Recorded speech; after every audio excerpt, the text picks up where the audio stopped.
कि योजनाएं बनाना सरल है, लेकिन ठीक पात्र हितग्राही तक वो पहुंच जाए, ये काम बहुत कठिन है। जिन पर जवाबदारी इन योजनाओं को धरती तक पहुंचाने की होती है, कई बार कोताही के कारण, कई बार लापरवाही के कारण, और कई बार मन में अगर खुद लाभ उठाने की भावना आ जाए तो उसके कारण परफेक्ट जमीन पे नीचे नहीं पहुंच पाती। मेरे मन में एक विचार आया कि हमारा सरकारी तंत्र तो है ही, लेकिन सरकारी तंत्र के अलावा युवा ऊर्जा का उपयोग किया जाए इस बात के लिए कि जो योजनाएं बनाई है क्या वो सही पात्र भाई बहन तक पहुंच रही है या नहीं पहुंच रही, पूरी पहुंच रही है कि आधी पहुंच रही है, इंपैक्ट कुछ हो रहा है कि नहीं हो रहा है। नहीं तो कई बार वल्लभ भवन में, जब वल्लभ भवन मीन्स मेरा सेक्रेटरिएट, जब हम बैठते हैं और समीक्षा करते हैं तो बड़ा अच्छा पिक्चर दिखाई देता है कि सब चीजें बिल्कुल ठीक है, साहब की जय जय हो रही है, जनता परम प्रसन्न है, और बाद में पता चला कि जमीन पे वैसा पहुंचा ही नहीं। मैं किसी को ब्लेम नहीं कर रहा, लेकिन यह जरूरी है कि योजनाओं की मॉनिटरिंग सरकारी सिस्टम के बाहर से भी की जाए, और इसलिए मुझे लगा कि इसके लिए युवा ऊर्जा का उपयोग किया जाए, आपका उपयोग किया जाए। और इसलिए हमने ये सीएम फेलोज बनाए। ये 2017 में शुरू की थी मैंने, लेकिन 17 के बाद 18 आया, हम 1.25 साल सत्ता के बाहर हो गए तो योजना भी बंद हो गई।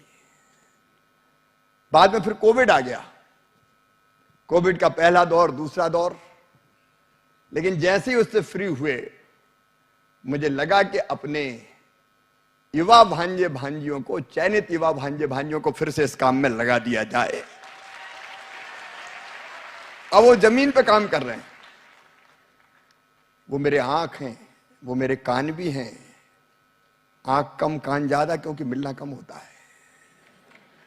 मैं उनसे रिपोर्ट मंगवाता हूं, और कई बार जो मेरी मॉर्निंग वीसी होती है उसमें कई पूछताछ में इसी आधार पर कर लेता हूं कि ये बताओ ये गड़बड़ क्यों है,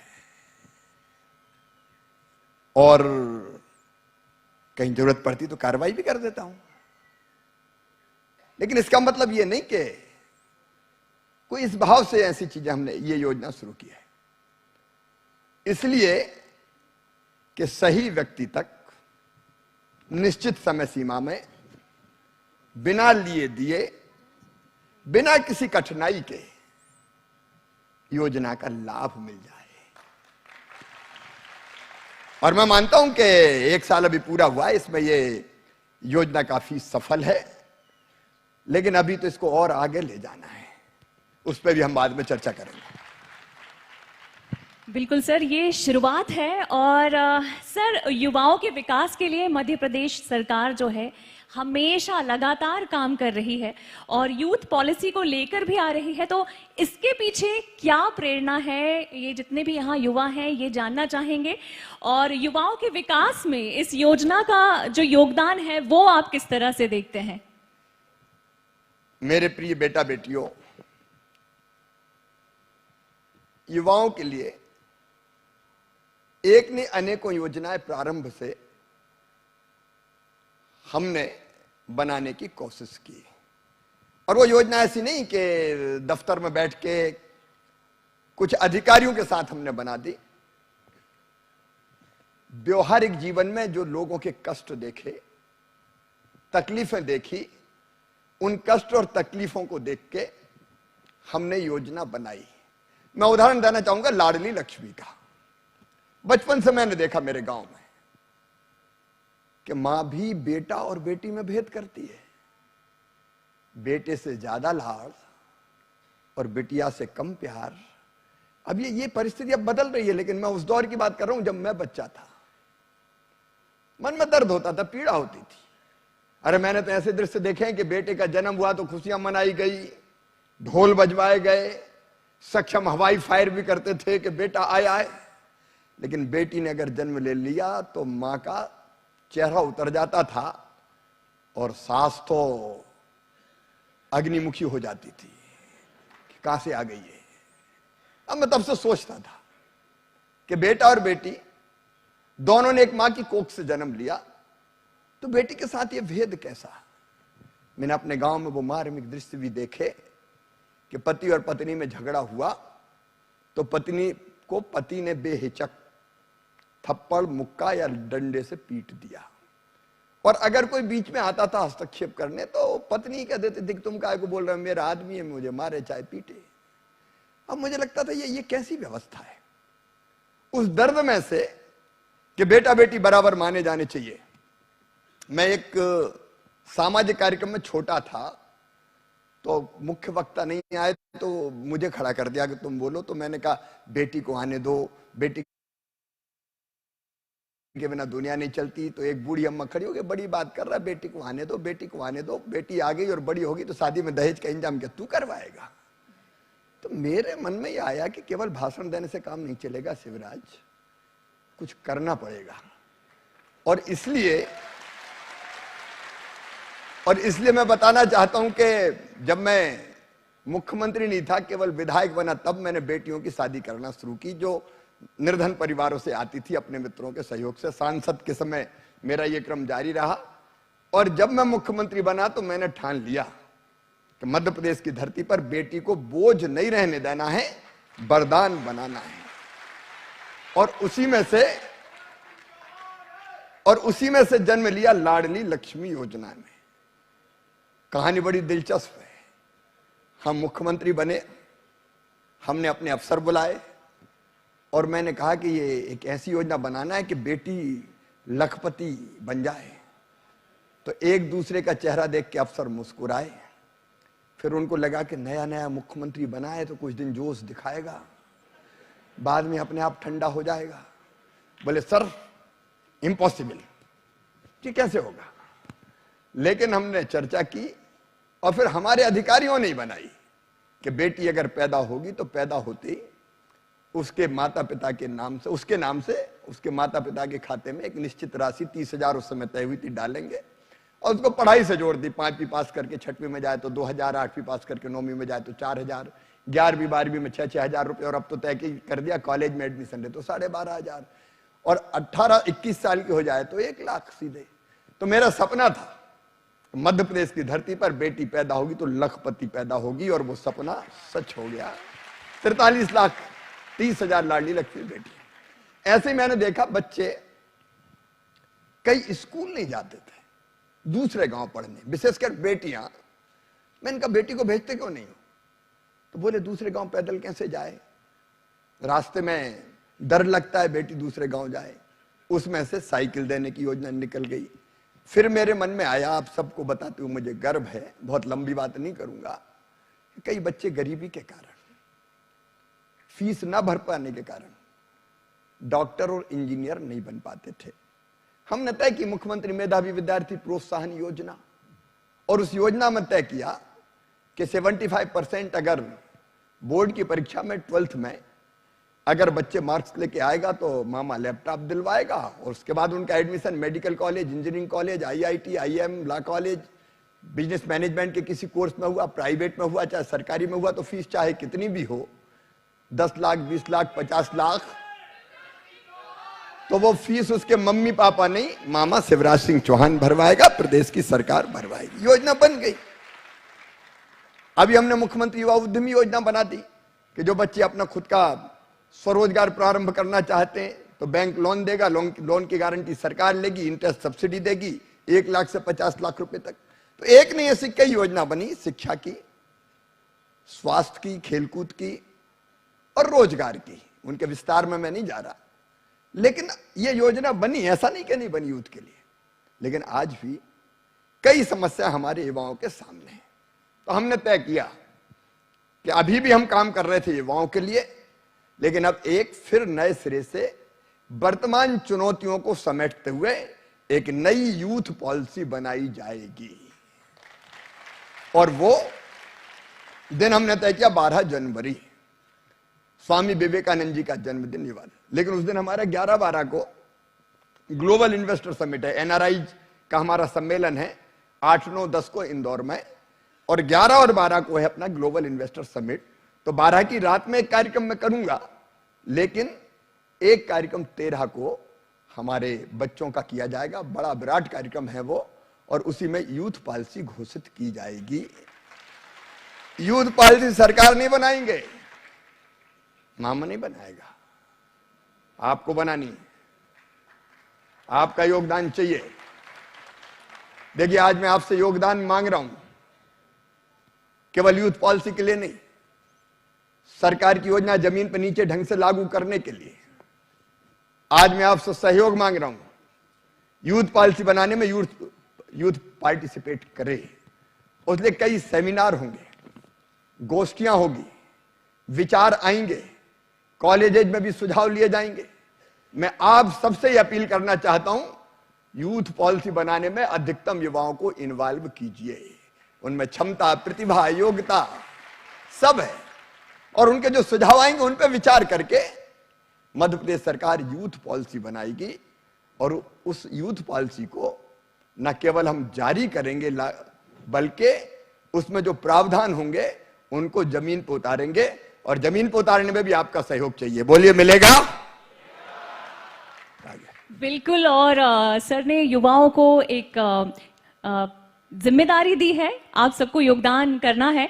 सर, प्रकृति से आपका प्रेम जो है हम सभी देखते हैं, और कई सारे आपके जो पुराने मित्र हैं तो उनसे भी मैंने सुना है कि आप पेड़ों के इर्द गिर्द खेला करते थे, अलग अलग गेम होते थे, और बचपन से ही आपकी प्रकृति प्रेम से हम सभी मुखातिब हैं। और बहुत अच्छे तैराक थे, आप गोल्ड मेडलिस्ट हैं, और आपके पिताजी जो है वो डॉक्टर बनाना चाहते थे। लेकिन सर, आप समाज सेवा, जन सेवा में आपका आना हुआ और आप जन सेवा करना चाहते थे, तो इसके बारे में हम सभी जानना चाहेंगे। एक तो प्रकृति प्रेम की बात कहूं, ये गांव में नैसर्गिक होता है। मैं 2 खेल का जिक्र आज आपके सामने करना चाहता हूं। एक खेल का नाम था आती पाती, और तय करते थे कि गांव में या गांव के बाहर कोई पेड़ होता था तो हम कहते थे आती पाती नीम की पाती, मतलब नीम की पाती लेके, और तब तक वो लेने जाते थे तो छुप जाते थे और उनको ढूंढना पड़ता था कहां है। तो ये आती पाती खेल था, ये भी प्रकृति से संबंधित था। धीरे धीरे शरारत आने लगी तो फिर सोचा ऐसा पेड़ सोचो जिसकी पाती पास ना मिले, दूर मिले। तो उसमें होड़ लग गई उनका, आती पाती पीपल की पाती। फिर एक बार हमने कह दिया आती पाती अचार की पाती, अचार 4 किलोमीटर दूर था पेड़, और जब तक वो ढूंढ के आते तब तक खाना खा के हम लोग सो गए। ये प्रकृति प्रेम की घटना है। एक खेल और बताऊं, उसका नाम था अंडा डाउरी। किसी को पता है क्या? पेड़ की डाल पे, एक पेड़ से दूसरे पेड़ की डाल पे कूदते थे। कई बार ऐसा भी हुआ कि एक आध बार नीचे गिर गए तो हाथ में भी टूट गया, ऐसी घटनाएं भी होती थी। लेकिन साहसिक खेल होते थे। लेकिन ये खेल प्रकृति से प्रेम सिखाते थे। और एक राज की बात और बता दूं मेरा गांव नर्मदा जी के किनारे, एकदम तट पे। तो हमारा खेत नर्मदा जी के किनारे था, गांव से लगा हुआ, लेकिन आखिरी सिरा दूर था। मैं कई बार जब जरा सा भी फ्री होता तो मैं दौड़ के, एक सत्ती घाट था वहां जाता, चट्टान पे बैठता, और मेरी एक स्वाभाविक जिज्ञासा होती कि भगवान को प्राप्त करना, भगवान की गोद में बैठना है। कैसे बैठना? जैसे ध्रुव बैठा था वैसे ही बैठना है अपन को। तो मैं भगवान का भजन किया करता था, लेकिन नर्मदा जी को भी देखा करता था। स्वाभाविक रूप से आप सब सोचो, जो यहां नहीं बैठे और मुझे सुन रहे हैं, मैं उनसे भी कहना चाहता हूं, देखिए आज धरती के सामने जो संकट है, आने वाली पीढ़ियों के लिए धरती रहने लायक नहीं रह जाएगी अगर पर्यावरण इसी तरह बिगड़ता रहा तो। दुनिया भी चिंतित है, ग्लोबल वार्मिंग, क्लाइमेट चेंज। अब आप सोचिए, एक तरफ भाषण होते रहे, लेकिन मुझे लगा दूसरी तरफ कि हम कोई ठोस काम करें। तो मेरे मन में आया कि शिवराज, ये क्यों ना किया जाए कि तू खुद भाषण मत दे, रोज पेड़ लगा। अब काम कठिन है, साधना है, लेकिन मैंने 19 फरवरी 2020 को 19 फरवरी 2021 को पेड़ लगाया अमरकंटक में अपनी पत्नी के साथ, और तब से लेके अब तक कोई दिन ऐसा नहीं गया जब मैंने पेड़ ना लगाया हो। मैं भोपाल में रहूं, भोपाल के बाहर रहूं, और अब तो यह हालत हो गई कि रोज पेड़ लगाने अलग अलग संस्थाएं आती, भोपाल से नहीं बाहर से लोग आते हैं केवल पेड़ लगाने। कई बार मुझे लगता है इतनी दूर आए पेड़ लगाने तो 3-3 पेड़ रोज तो भोपाल में लगते हैं। मेरा इतना कहना है आपसे भी कि जितनी ऑक्सीजन अपने लिए चाहिए कम से कम उतनी का इंतजाम तो कर दो पेड़ लगा के। और इसलिए जरूरी है कि हम अंकुर जैसे कार्यक्रम चलाएं। अब कई लोग जन्मदिन पे पेड़ लगाते हैं, रोज तो नहीं लगा सकते, माता पिता की पुण्य स्मृति में पेड़ लगाते हैं, मैरिज एनिवर्सरी पे पेड़ लगाते हैं, तो पेड़ लगने का सिलसिला लगातार आगे चल पड़ा और ये लगातार आगे चल रहा है। ऐसे ही अनेकों प्रेरक चीजें और आगे बढ़ने की प्रेरणा देती। दूसरा इसके साथ क्या सवाल पूछा था आपने? सर आप गोल्ड मेडलिस्ट हैं, पढ़ाई में अच्छे। इधर क्यों आ गया मैं? ये बात सही है, मेरे पिताजी तो डॉक्टर बनाना चाहते थे और पढ़ने लिखने में मैं ठीक ठाक था। अगर ये कहूं कि थोड़ा अच्छा ही था तो अतिशयोक्ति नहीं होगी। मेहनत से पढ़ता था, काम भी करता था, तो पिताजी को लगा, किसान देखो हर एक किसान की हसरत होती है कि उसका बेटा पढ़ लिख के डॉक्टर बन जाए, इंजीनियर बन जाए, सरकारी नौकरी मिल जाए। तो जैसा मैं लोअर मिडिल क्लास का था तो मेरे पिताजी की भी इच्छा थी, लेकिन मैं लोगों के दर्द देखता था। अब मैं आपको बताऊं एक किस्सा और सुनाऊं, बोर तो नहीं हो रहे ना? एक किस्सा और सुनाता हूं आपको। मैं 7वीं में पढ़ता था, 7th में भोपाल में पढ़ता था। मेरे पिताजी चिंतित थे कि बेटे को पढ़ाना है ठीक से ताकि अच्छी नौकरी मिल जाए, तो 4th पास करके मुझको भोपाल भेज दिया। पहले गुजराती समाज स्कूल में पढ़ा मैं, फिर अलग अलग सरकारी स्कूल में पढ़ा। मेरे मन में एक भाव पैदा हुआ कि मजदूर को गांव में मजदूरी कम मिलती है। एक बुद्धा करके था, गांव में 2 व्यवस्था थी, एक हरवाहे की और एक चरवाहे की। हरवाहा मतलब हल चलाने वाला जो बड़े काम करता था खेती का, चरवाहा मतलब घर के पशु चराना, गाय बैल। वो जरूरी काम था क्योंकि खेती होती थी ट्रैक्टर से नहीं, खेती होती थी हल से, तो बैल की जरूरत थी। तो जो चरवाहा था वो छोटी उम्र का होता था। हमारा यहाँ चरवाहा था बुद्धा। एक दिन वो देर से आया, सर्दी के दिन थे। हमारी दादी माँ हमें कह रही थी बेटा दब के सो जा, तबीयत खराब हो जाएगी। लेकिन बुद्धा थोड़ा लेट आया, फटे हुए गाल। आजकल नहीं होता ये, लेकिन जो गांव के होंगे देखा होगा, सर्दी में ये गाल फट जाते थे, हाथ और पैर फट जाते थे, लहू चूने लगता था। और उसको बहुत डांट पड़ी कि तू देर से काहे को आया। देर मतलब 6 बजे क्यों आया और पहले क्यों नहीं आया। तो मुझे लगा ये बड़ा अन्याय है, ये तो गलत बात है।